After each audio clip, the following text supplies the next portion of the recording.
Hey guys, John Rettinger here with a review for you of the Motorola Droid. For those of you that follow the channel, you'll know we've put it through a series of tests. I've compared it with the iPhone, I've done browser speed, I've compared it with the Storm 2, I've gone over the feature set, and I've shown you the turn-by-turn navigation. But now for the review, I'm going to get down and dirty and talk to you about the phone as a whole and how all those little bits and pieces come together to, well, either give a positive or negative experience. So first and foremost, the Droid is a phone. Despite the marketing hype, it's got to make good phone calls. It's not just for internet and all the other things that the Droid does. It's got to make quality phone calls, and I'm happy to report that it does. Whether that's attributed to Motorola's hardware or Verizon's network, I'm not quite sure. The radio in here is very strong. I was able to get 5 bars of Verizon's 3G signal, whereas on the Storm 2 I was only able to get 3 or 4. So quite strong, and you should be able to get pretty good reception anywhere you go. Call quality was fantastic. People reported no white noise on their end, and it sounded almost landline-like on my end. Speakerphone was quite loud, which I attribute to a very large speaker in the back.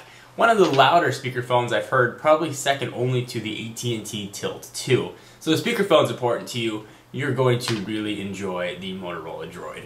So all the phone stuff aside, it makes good phone calls. How does everything else come together? This is a very hyped device, and there's a lot of interest behind it, so let's talk about it. First, I am extremely impressed with Motorola's design team. The fact that they got a phone with a 3.7-inch screen and a full QWERTY keyboard to be that thin is amazing. It's starting to make other devices which used to look thin look downright fat.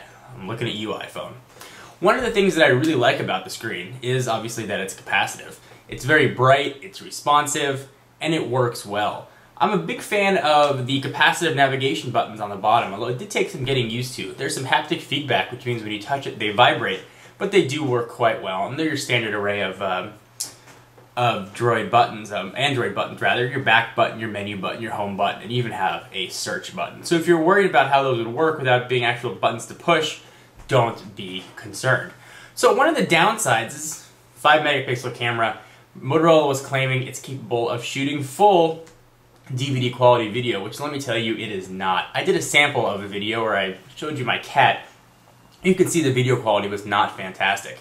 Things like, say, the HTC Hero or even the Droid Ares for Verizon have the same sort of camera sensor, but take much better video. So perhaps that'll be fixed with a firmware upgrade. The picture quality in the video is average, not as good as Motorola is claiming.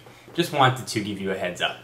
Browser-wise, this is fantastic. This is the closest browser I have seen to matching mobile Safari on the iPhone, which I've got on the record as saying I think is the best mobile browser. This is a really close second. It renders pages in natural, true HTML. It looks like you'd see on your desktop computer. The only thing I think it was missing that I really got accustomed to was multi-touch. But I'm able to forgive that completely because this phone renders pages quickly and does a fantastic job. You can tap to zoom, and you can zoom in or out using the navigation, the magnifying plus or minus. It works very well, and of course you have an accelerometer, so when you turn it, it'll rotate, and you can view the pages that way as well. One of the tests that I always run is how quick scrolling is. On a lot of devices, if you're viewing a pretty intensive web page, and you scroll through real quickly, you'll see sort of a checkerboard pattern on the bottom as the processor is sort of struggling to load what's coming below it. I did not have that problem with the Droid. It always loaded what I wanted to, and loaded very quickly, which is a fantastic benefit to the device because it does do a lot.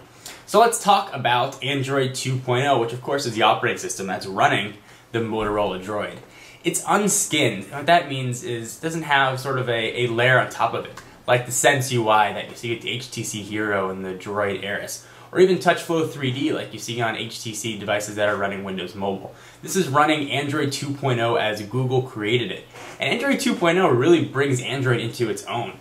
I think it was always sort of a fun project and was never really up to snuff with some of the other mobile platforms. 2.0 really brings it up to par with the rest, if not above them. It's easy to use, it's relatively easy to navigate, I think it's intuitive.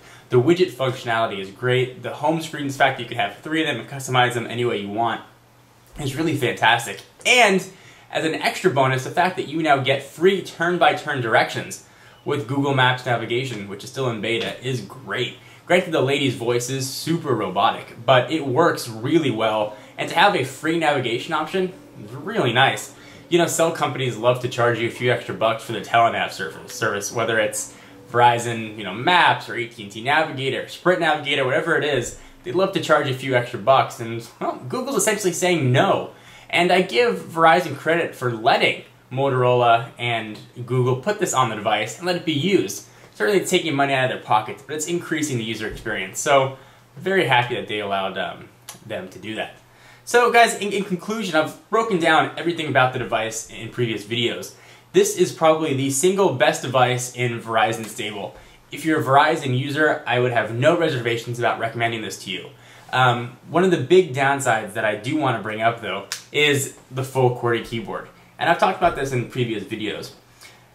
Not sure why, but the Motorola engineers decided to put a full, very large, nicely functioning D-pad next to the keyboard, which makes the keys a little bit smaller. And if you can see right there, there's no doming on the keys at all. They almost feel like a flat surface. I've had a very hard time getting used to the keyboard. And I've been using this phone for about 2 weeks, so it's been a very hard adjustment process.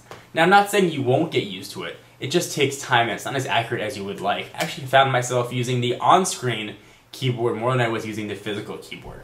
So one little downside is the full QWERTY board, not the best. But in a sea of positives, a few little negatives are not going to detract from the device. I think it's an absolutely fantastic phone, probably the best phone I've seen since the iPhone. I think it rivals the iPhone, which is certainly what it's being compared to, obviously in commercials, in terms of quality, OS, features. In fact, it's even more open.